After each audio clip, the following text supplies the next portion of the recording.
Order, order. Welcome to Reporters Without Orders, where we discuss what made news, what didn't, and what absolutely shouldn't have. Today, we're going to delve into two very crucial reports presented by two brilliant journalists, Sumedha from Newslaundry and Karishma Mehrotra of Washington Post's South Asia Bureau. First, we delve into Sumedha's thorough exploration of how all India Radio's content and biases have transformed under the BJP's reign since 2014, and then into Karishma's detailed probe into India's bold journey to electrify its rural expanse with solar power. Hi Karishma, how are you? Good. How are you? Welcome to Newslaundry. Thank you so much for having me. Hi Sumedha, how are you? Hi, Gurmehar. How are you doing today? Good. You look Thinking quite- about the next report. Think about the next report, but we're That's going what to with reporters. as it is, but we're going to come back to your last one because I Yeah. know you spent quite a long time Yeah. and lots of energy, lots of passion as well into it. Yeah. So, your report, it discusses the significant change in content direction of the All India Radio. So maybe can you take us back to the beginning and what initially prompted you to delve into this topic? Because at Newslaundry, everybody knows that we keep a hawk's eye on media. So we do cover the private media a lot, on a daily basis. So I was thinking why not to shift this time our lens towards the state broadcaster. So we have been Basant, my colleague who does phenomenal reporting on Doordarshan and other reporters as well. So this time I thought probably Akashvani would be interesting, why not to look at there. And we also have PM Modi's Mann Ki Baat. So I was very curious to know that after Mann Ki Baat, are there any other programs which revolve around Prime Minister Modi, where did this idea come up from? Who is the producer of Mann Ki Baat? What is his idea about Narendra Modi? And what are the changes after Mann Ki Baat? Has the revenue increased of All India Radio? So I was very curious. Then I pitched it to my editors. They were also super excited about the story, and then they said, yeah, please go ahead. This would be interesting. Was this your first long form for NL? This was my first paywall, but not long form. I have done a couple of long forms. Yeah, but this was behind the this is behind the paywall. Yeah. Okay, so guys, you'll have to subscribe to Newslaundry to read this. But it's a very interesting piece. And I think I do want to go back to something very interesting that you found. And I want to understand, how were you able to obtain the statistics regarding the search and broadcast featuring the PM? Did you have access to Akashvani's internal reports, or did you use some other methods? Yeah, this question has been asked by a lot of people who have read this report. So we have mentioned a very interesting figure that the broadcast featuring Prime Minister Modi has increased by 528% in comparison to 2013. So this number is not anywhere.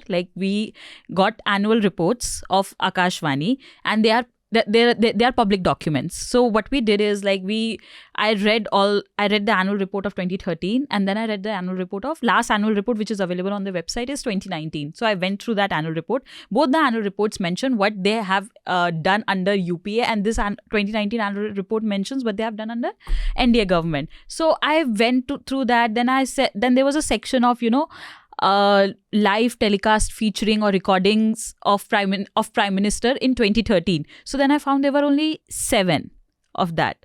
And in 2013's annual report.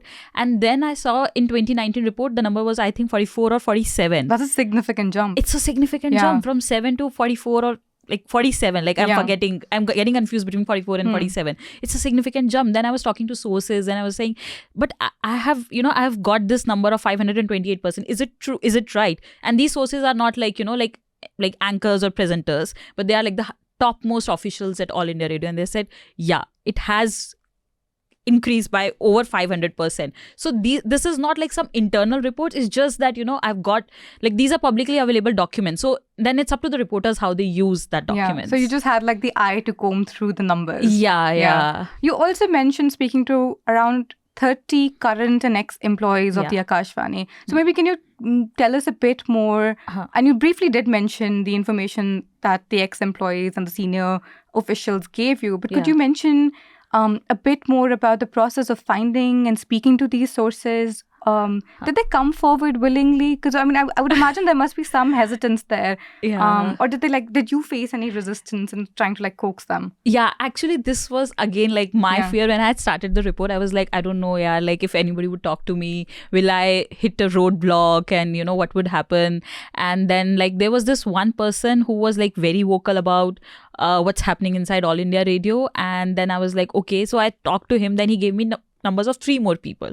Okay, then I was like, okay, let me talk to them. And but they were all employees at the level of presenter or editors, but I wanted to talk to the officials at the level of additional director generals or director general. That was that's where they tell you where the directions come from and who's pulling the strings. Yeah. So that kind of an information. So that was I was very hesitant. I was like, no, I don't think so. The current, because for this report, it's very important for the current employees also to talk to us. So I was very hesitant. Will they talk? Will they not talk? Because my experience from the government institutions as a reporter in today's time is not that good. There's certainly a wall has been created. It's not easy for reporters to get to talk to people inside the institutions. Mm-hmm. But to my surprise, I was totally surprised in this case. I somehow got access inside the All India Radio office. Really? Yeah. How did you manage that? That I can't reveal that. You can't reveal that. I can't reveal that. So I somehow got so 2 days I spent inside Akashvani studio. Not studio, but inside their office. Yeah. And it's a good, it's an iconic building. Now it's an UNESCO heritage site. Yeah, I can imagine. Yeah. So much has happened through that. Yeah. So I somehow got access to it through contacting officials. They said, yeah, you can come for the interview and all. And then to my surprise, I started, I sat in the canteen, I started talking to people, and most of them, they were so frustrated. Okay, about what? They were so frustrated that they said that, our creativity has been somehow smashed, and we are now revolving around one person, and it's not good. And that person is the Prime Minister. That person is the Prime Minister. We are continuously churning out content around the Prime Minister, and it's it's frustrating. They're saying that we are just doing this day in and day out, and there is no, and we are not able to execute the programs creatively. That roadblock.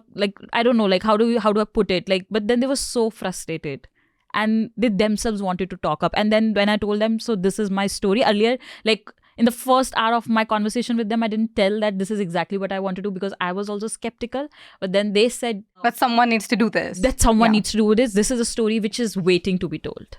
Yeah, and you did it. And it's... And when I shared the story with them, they were so happy. I also want to know, that's quite strange, because you would imagine everyone's very protective of their jobs, of their opinions. And I would imagine, I think there's this perception that everyone who's in the government or in services of some sort or adjacent to the government, they agree with everything that's happening, or they agree with the Prime Minister and the office and the ministries, etc. But I think you do bring in a very interesting lens where, there are these people who've worked in these services for so long, but they don't quite agree with this. And there is a lot of brewing frustration there. Lots and lots of. You enter Akashvani office and people are just they're so frustrated. They're that's why we haven't revealed their names and their identities, because as reporters, we have to protect our sources and to confirm to corroborate everything we were getting. That's why we have spoken to so many people. So 30 people. 30 people. We have their recordings. So it's just that we can't reveal their identity. You can't reveal their identity. Yeah. So their main concern was that, they said that we are state broadcaster. We know that. We know that we cannot be that media house which is going to question the authority. We know that. But there is a big change. It was not like this. And the best quote which has been given by one of the former official was it's a top official. He said that all governments have used the state broadcaster as a hen with a golden egg. Very interesting. Okay, but this is the only government who wants that hen to lay all the golden eggs in one day. That's the difference. That quote reveals so much about the workings and sort of directions that this government has been giving. And I feel like as consumers, we do see patterns from the outside. We do. But to sort of see what it is on the production end is quite interesting. And all the comments you go through on this report are like, we we have also put out a video, like a 3-minute video explaining what the report is going to be about. And all the comments I was going through, all the YouTube comments, they are like and all the Twitter comments, they are all saying that thank you for doing this. We have been noticing this pattern for so long that every news bulletin starts from Pradhan Mantri and it ends with Pradhan Mantri. What is happening? And you've done a brilliant report on failing solar grids in India. But I'm very interested to know what initially drew you to this topic and why do you think it's so important to bring it to light? Yeah, so like a lot of stories that we do, it usually comes from previous reporting. So I did a story on decentralized renewable energy about 2 years ago for Scroll. And so that story was also in Jharkhand. It was a bit more of a positive story, but that story was more just what does the green transition mean for some of India's poorer states that are often also the coal centers of India, and what is the green transition looking like there? So Jharkhand doesn't have any utility scale solar. It doesn't have any, big on-grid sites. And through that reporting, I discovered that while the private models work pretty well, there are problems there too in terms of finding and figuring that out. But private sort of enterprises had started that out, but the majority of and off-grids in a place like Jharkhand are government run. So that story, I had started to hear, actually not immediately about the fact that there were these abandoned grids, but what I was hearing was a lot of difficulty in getting local communities to trust solar. And one could say maybe there's a lot of misinformation about solar as well, in the fact that a lot of people thought, okay, this isn't going to work. This isn't real electricity. If you bring this in, will we get conventional electricity later? So those types of issues I had heard about from some of the folks who were working on this. So then I continued to meet the folks in the Renewable Authority of Jharkhand, reached out to some other states and areas as well, some other experts in climate, just to see like how widespread is this sort of community distrust. And that's when I realized, a lot of that is centered on the fact that the grids, off grids, don't work in many places, the government ones at least. And while some aspects of the distrust has sort of been solved, but the fact that these government mini grids don't work was something that I saw was fairly widespread. There's one main exception to that everyone brings up, which is quite surprising, but in Chhattisgarh, actually, they tend to work quite well. But I thought it was important. I think one thing at the post that they're trying to focus on is, as we try and solve this green transition, and as we try and combat climate change and have an energy transition, what are some of the sort of unintended consequences that come from that? And how can we do it in the way that's the least problematic that we can choose? Because there are many different paths that we can choose of how to achieve the green transition. And I think it's worth it to talk about the fact that those processes might not be perfect. And so to give maybe just a couple other examples that the paper has been doing that have been great stories in a similar theme, involve this series on electric vehicles and the minerals that go into, for example, the batteries.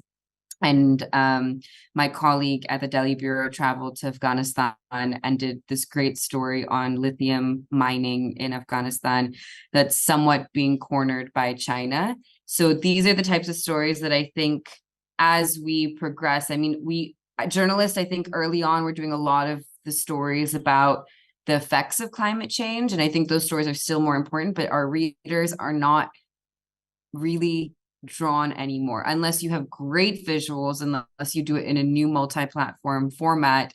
Readers don't want to read a simple text story, unfortunately, on the fish are no more and the water is rising and the glaciers are melting. Like, that's a really difficult sell, I think.